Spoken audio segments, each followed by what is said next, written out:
Hello, my name is Patricia Rickson, and I am from the salon at 10 Newbury in Boston, Massachusetts. I've been in the hair replacement industry for many years, and I'd like to talk to you about a human hair topper versus a synthetic topper and what the advantages are.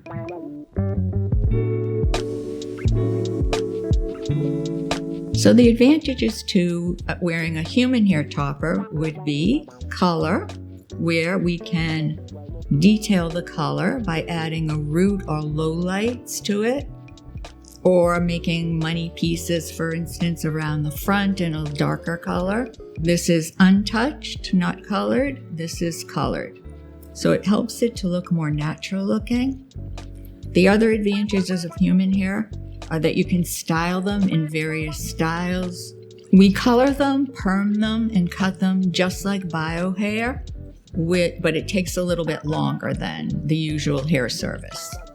The human hair pieces can be cut. If they're longer and you choose to cut your bio hair shorter, then we can cut the hairpiece shorter also to match the same length. Human hair toppers often are the most natural look. They actually move when your head moves, then your hair is going to move with it. The Daniel Alain toppers start at $2,500 to approximately $3,000 in this particular model. So the only disadvantage we find to a human hair topper would be the cost. And we recognize that, but it is the highest quality available.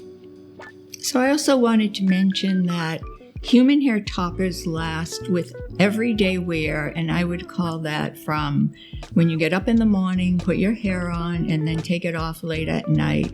At approximately 2.5 years, you might feel it's a little tired looking, little worn looking, but still wearable.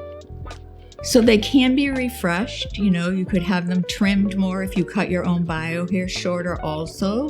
And you can also have it recolored. We typically recolor them at about 9 months to a year. They fade really naturally looking. It never looks strange looking like our own bio hair would be if we were coloring it and never colored it again. So this is a synthetic topper. It's made of obviously synthetic fiber. Some of them do come in a high heat fiber where you can use a hot tool on it minimally. And it tends to be a bit shinier than human hair and actually doesn't have the same movement as human hair. It tends to be a little bit heavier and sort of stay put. It tends to also have a little more volume. It's the way they're made at the factory. They do come in different lengths, styles, and colors. So the disadvantages of a synthetic are it cannot be colored, as this was tweaked and added a root, so they're unable to accept color. You can cut them to a certain degree, but nothing really dramatic, and they tend to get a little bit frizzy as they're worn if they're longer. If they touch your clothing and it's constantly rubbing, then they get frizzy, sort of like the pilling on a sweater would get pilling. So a synthetic topper would not last as long as a human hair topper because they tend to get a little bit frizzier and they're very sensitive to heat. If the synthetic hairpiece comes into contact with heat, it does a permanent damage to it. So that's something that you have to be careful about.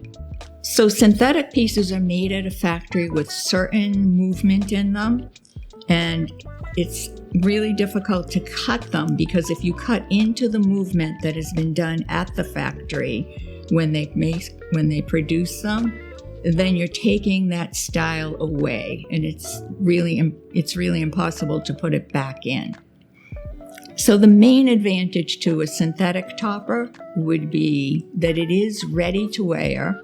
And the other advantage would be that it's a lot less expensive than a human hair topper. And I would say it could be anywhere from $300 to $400. So synthetic toppers would last with everyday wear, I would say, depending upon your lifestyle, maybe 3 to 6 months. So I would think from an investment standpoint that it would make more sense to do a human hair piece because you would be replacing synthetic more often. I hope that you have found these tips helpful choosing between a synthetic or a human hair topper. If you have any additional questions or comments, please leave them below.